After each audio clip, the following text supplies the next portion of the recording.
Okay, I'm going to warn you. Brace yourself, please. More than half of Jesus' teachings are about money. I can see your eye roll from here. The church always talks about money. Father so-and-so only cares about money. All they want is money. Why do they talk about money so much? We should talk about something more spiritual. Hear me again. Over half of Jesus' teachings are about money.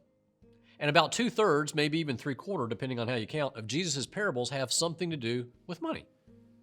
It's even more true in this Gospel of Luke, where that theme of how you use your money and your possessions runs through the whole gospel over and over and over again. And this parable today, and the teachings that accompany it, do that exact same thing. Why is that? Why does Jesus talk so much about money? And a better question, I think, really is, why does talking about money make you and me so uncomfortable? In fact, I have zero doubt that if you ask people, what's the subject you want to hear the least about at church, the answer would unanimously be money. I know, I served as a pastor. I preached 3 times a week for 20 years. I've heard the sighs. I've seen the crossed, folded arms. I've encountered the resistance of rolling eyes, shrugs, and frowny faces. So let me ask you a question, honest question. If money is the subject that makes us the most uncomfortable, and yet money is the subject Jesus talks about the most, do you think maybe, just maybe, there's a connection? If it's the subject that makes us the most nervous, the most anxious, the most squirming, the most resistant, and yet Jesus continues to insist on bringing it up, maybe, just maybe, he knows something. Maybe that's why he's bringing it up. Maybe, just maybe, Jesus realizes that the greatest competition he has for our hearts is our stuff. The greatest competition that God faces for your heart isn't Satan, it's money. Maybe, just maybe, Jesus knows that if we're not careful, you and I can grow so attached to things and money and possessions that we become detached from him.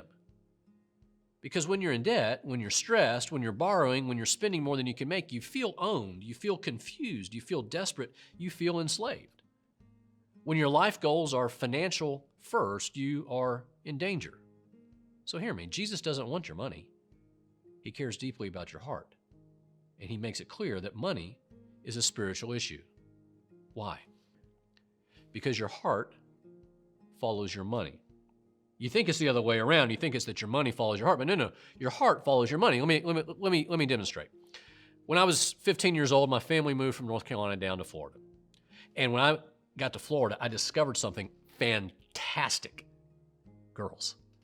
God's best work. Wow.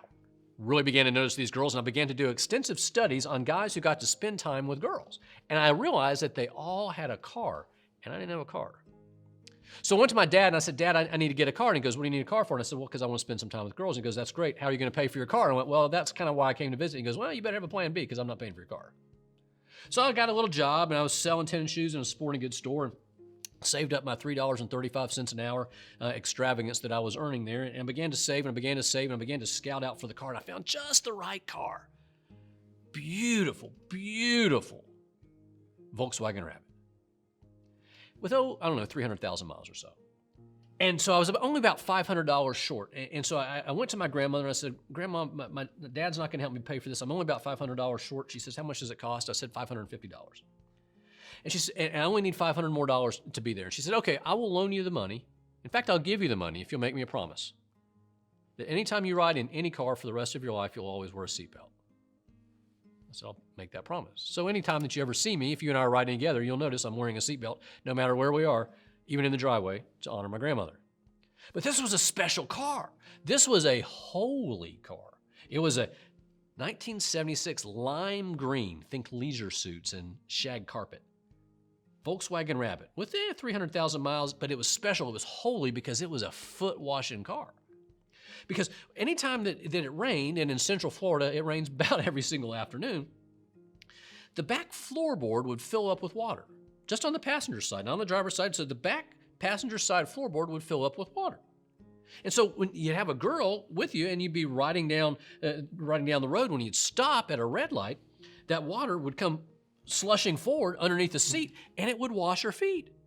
And when you start going again, that water would recede and slide back into the back floorboard. No matter what we did, we couldn't get it to stop that leak, but it turned out to be perfect. It was a foot washing, Holy Thursday, Maundy Thursday, Jesus washing the feet of his disciples kind of holiness car.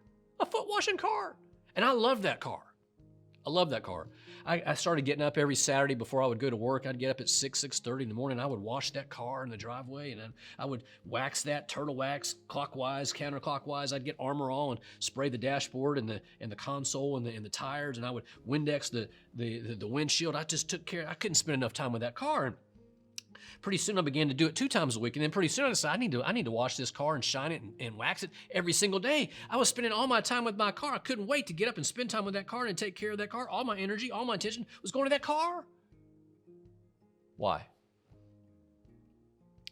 Because I had sunk every single penny I had in the universe into that car.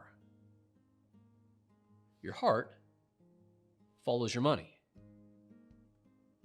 That's why Jesus says in this gospel today, you can't serve 2 masters. You can't serve God and mammon. Mammon's a fancy word for stuff. You'll either hate one and love the other. Why does Jesus talk so much about money? Because your heart follows your money. Jesus doesn't want your money. He wants to capture your heart.